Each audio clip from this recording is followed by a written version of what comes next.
overall, how would you rate his 12th place finish in his Xfinity debut following the early crash in the ARCA race?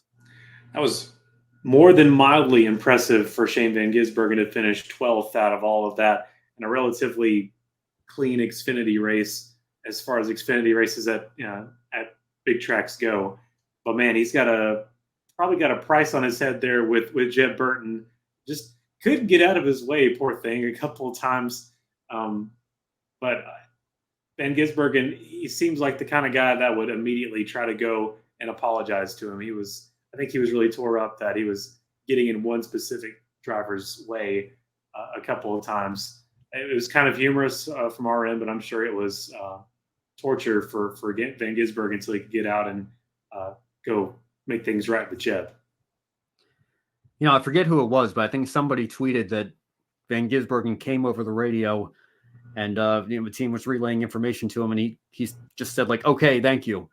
Like something simple like that. And then they turned to another private scanner and they said, we have the nicest driver in the world or something like that. They couldn't believe how calm and nonchalant he was and polite on the radio for somebody who had mentioned that he was quite nervous, given that this is something unlike anything that he's ever done before. I think he handled it very, very well, even being thrown for a loop, not being sure whether or not he was even going to run the ARCA race that he was told he needed to participate in to get approval for this race.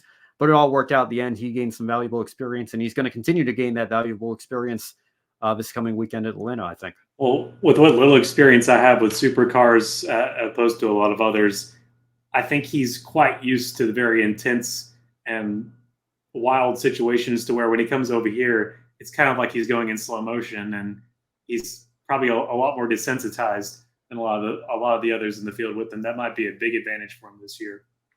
Yeah, the mindset's certainly not something that would throw him for a loop, but obviously, Supercars doesn't race 190 miles an hour on 2.5 mile, 31-degree banked super speedways. So, something that he's going to have to learn as he tries to make this transition over to NASCAR here in the States, but I think off to a very, very strong start based on the limited opportunities and laps that he got this weekend in ARCA and Xfinity. So we'll follow that all throughout the year